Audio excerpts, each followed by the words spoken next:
Welcome to the Brown Johnson Show. Today we have the Selena Wong on the show where we're going to be getting really deep into the topic of psilocybin. She's the CEO and co-founder of Flower of Life Cannabis. She is a wellness advisor and she has a deep love and deep connection for spirit plant medicine. This is part one in a two-part series. On the next episode, I'm going to be actually having a sacred experience, spiritual journey with some friends. We rented a cabin up on the Sunshine Coast, and you're going to be able to see my experience having a hefty dose of psilocybin. And so this episode is all about picking Mrs. Wong. Mrs. Wong? Yeah. Can I call you, what do you prefer? Selena. Selena. I'm going to be picking Selena's brain about the ins and outs of what I can expect on my journey, and also give you guys some really high quality information in regards to how plant medicine can really help people. So why don't you just take it away? First and foremost though, Selena, I'd love to hear, how did you get into doing what you do? Why are you doing this? And tell me more about your passion that's entering into this field. So for me, everything really started when I had a near-death experience when I was 18 years old. I was in a really bad car accident that left me with chronic back pain. So I do have a scoliotic spine that I've been working on repairing and healing over the last long time. Oh, wow. Yeah, so for me, what that did is it really put me on a trajectory of health and wellness. Okay. So I ended up going to university, studying psychology. I was volunteering and working at a sexual assault center for about 5 years.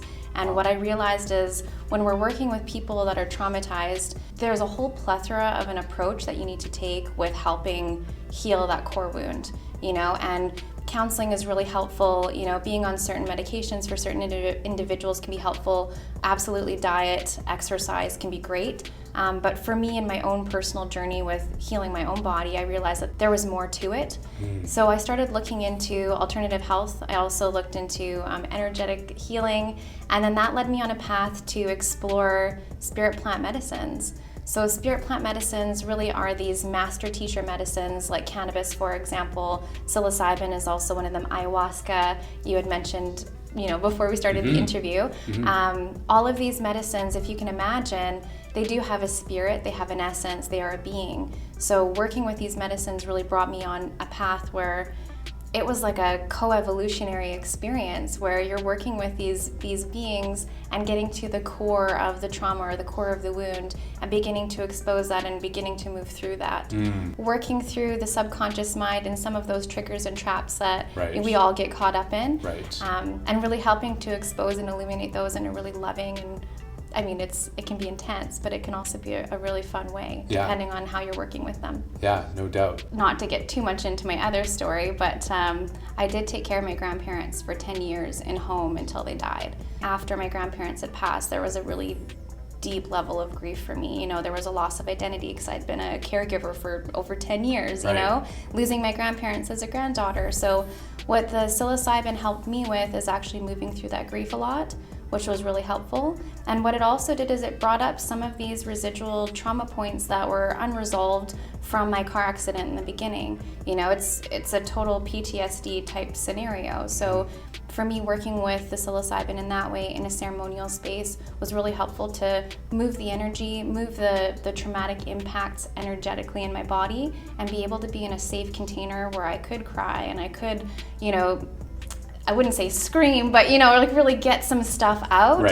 in a safe therapeutic container with people around me that were really supportive of the process. That's beautiful. And so if you could sum up, how are people using it predominantly today in contrast to the old paradigm of, using it just to get messed up? Yeah, I think there's still a large proportion of the population that's still using it that way. Totally. And if you see it from like a trauma-based model, it's escaping, avoiding, and denying what's going on within you.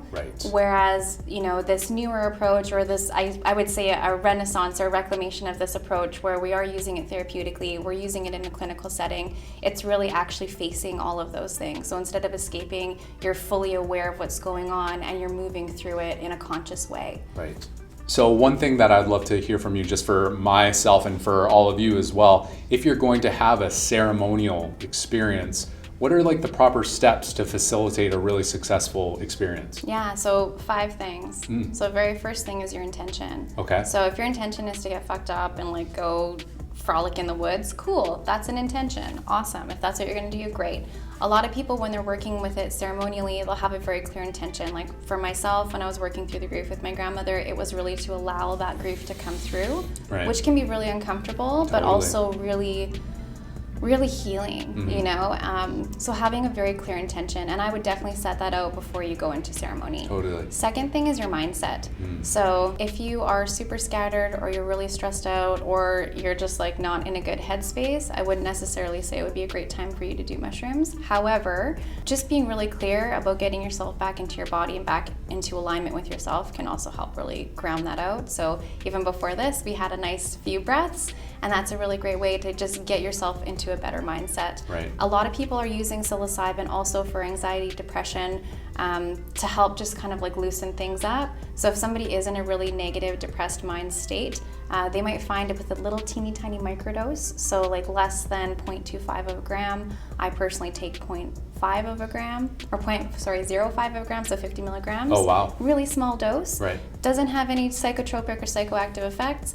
However, it really helps kind of reset the mind frame, which is nice. And what I will say too is, you know, the reason why having a facilitator is so important is because everybody works through their trauma in different ways, and there is a realistic potential for some people to fragment if they don't have the proper support. So you need to be really mindful of making sure that you are doing the integration, that you do have somebody that you can talk to after if you need to assimilate some of that, to have a proper facilitator there as things are coming up, to be able to identify what your needs are and to help you meet those needs. Of course. So mindset is really important. The next thing is your setting. So, you know, being in the woods is amazing. I love that you guys have a cabin. It's a nice little safe container, you know, and everybody that's coming into ceremony is going to agree that this is, you know, the space to do the work, which is really great. Amazing. Would not necessarily recommend, you know, taking 2.5 grams of mushrooms and then going to Costco. Right. Probably not the best experience. So it's really important to have a setting. Some of the things that happen when you're taking larger doses of psilocybin is you can get really cold. So having water available, having a blanket available, making sure that you're comfortable. A lot of people like to have pillows and yoga mats, which is really great. And even a little bit of fresh fruit can be really nice if you do get a little bit hungry. That way then you're just kind of quelling the body so you can go deeper within to yourself. Another thing to have in the setting, if you have it, and if you don't, that's fine, but having eye masks is really important. You know, we're so externalized in our world these days. It's everything that's going on outside of us. And I think for a lot of people, especially when they go into ceremony for the first time, all of a sudden you're like in this dark space and you're looking within, and that can get really uncomfortable for people. So on that note, a lot of people, when they're starting to do larger doses of psilocybin, can have some anxiety come up in the first hour. And what that really is, that's your unwillingness to surrender. So that's trying to control a situation. So if you're starting to feel the anxiety come up, that's normal. Most people go through it. So just let yourself know, like, you're safe, you're okay, this is some anxiety I'm feeling. Where is this coming from? And what you can do is actually just invite yourself to surrender to the process. Beautiful. And once you surrender, that's when they can really take you on that journey. Right. So then that leads you into the fourth part, which is the mystical experience. So you've taken your dose, you've closed your eyes, you've got your towel or your eye mask on, you're laying down, and you're actually going within, right, which is very unique to everybody. You know, you can feel different emotions, there's different colors that might come through. You might actually get visuals where you're seeing imprints, or just a lot of things can happen. Ancestors might come through and share wisdom and information. I know for myself, when I was working with the mushrooms, it's almost like they were like whispering in my ear and pointing out all of my mental bullshit, just to be like, hey, see how you trapped yourself here and see how you did that here? Wow. It's really cool. So depending on you actually hear, I intuit them. Intuit, yeah. Yeah.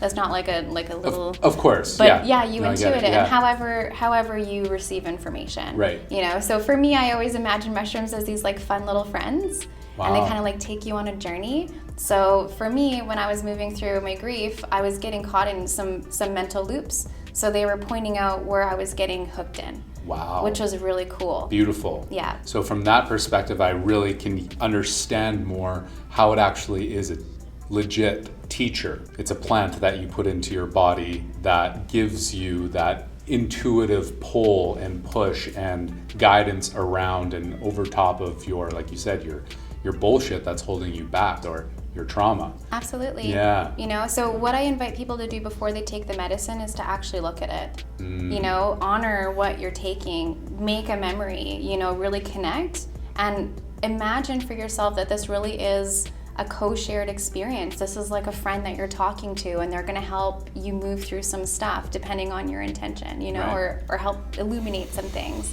And then what I'd also say is really let go of expectation. You know, a lot of people kind of fuck themselves over because they're like, oh, it's supposed to look like this, and I didn't get this exact experience. What is the perfect experience? What is the exact experience you're supposed to have? It's very unique to every individual. And for some people, I mean, it can be a couple hours, 4 hours, 8 hours. It depends on your dose. So what I will say is, you know, typically, of course, there's different varieties of psilocybin, but typically, you know, a small dose is, you know, 1 gram or less. If you wanted to have a therapeutic dose, around 2.5 grams. And if you wanted to have what's called a heroic dose, which I wouldn't recommend for a first timer, that's about 7 grams of psilocybin. Right. The fifth is actually the most important part of the entire journey that people miss. Tell the world. It's so important. It's the integration. Okay. Right. So a lot of people are like, oh, I was so high on mushrooms and I saw all these cool things and it was awesome. And then they go off and they go to work the next day. And they don't integrate. They don't take the time. So it's like you've watched a movie, but you haven't really received any guidance. You haven't really assimilated the information. Right. And where people really miss out is taking that time after to integrate. Wow. So to get quiet with yourself. Some people like to journal. Some people like to color. Some people need to go for a nature walk for a while. And all of that is perfect, you know, but taking that devoted time for integration is like the juice of the whole point. Because if you don't integrate, then you're gonna have all these amazing experiences, and then you're gonna go back to your job and you're gonna be stressed out, and you're not gonna glean any of the wisdom that these beautiful teachers are trying to share with us. So what I always recommend is have a whole day after your mystical experience. You don't have work, you don't have any responsibilities, you don't even have friends around if you want, where you can really just go within and just, like I said, assimilate all of that within yourself. Right. And sometimes bad trips happen. And that's okay. You know, when we think of a bad trip, it's a negative experience, but like I was sharing, I mean, I was going through a really intense grief process. Like, that's not like a fun time. Right. You know, you're crying, you're moving energy, your body's moving, it's intense. And I think there should be, or there can be, a reframe around a bad trip to what's most appropriate in the moment. Right. So some of the people that I've worked with in the past, some of my friends have had crazy GI problems where literally they're going to the bathroom for the whole time of their experience. Right. Imagine that that's actually perfect. Maybe there's a cleansing and a purification that needs to happen. That needs to happen. So a literal shitty experience can be reframed in a more positive way for you to be able to see that as a perfect experience. You're for getting your rid of intention. all the shit. Literally. So that can happen too. I hear you. And I mean, when I did my ayahuasca experience, obviously that comes up. Yeah. That comes out, right? Comes out, yeah. It's Everywhere. a purification. It's a purification. It's a extreme cleanse. Thank you so much for coming on today. I mean, I learned so much, and I'm so excited to go in with the knowledge that you gave to me to have my conscious psilocybin experience, to really have some profound shifts for myself in my own life. My biggest intention moving forward with them is to really grow in my sense of power for myself in terms of everything that I'm doing in the world. I want to be a more potent individual in regards to helping people facilitate these kind of conscious changes, not only with the use of perhaps psilocybin, but in any therapy that one will feel called towards. And so this show is all about helping people find what really works for them, right? And so thank you so much, Selena, You're so welcome. for coming on the show. Thanks for having me. I'm so excited for a couple weeks from now. You can stay tuned till next episode, where I have my own psilocybin experience with my friends. And it's, we don't know what's going to happen. We don't know, and that's okay. Just surrender and be open. Yeah, it's going to be great. Thank you so much for tuning in today, and I will see you next week at Wednesday at 1:11 p.m. PST. Nice. Yeah. So nice.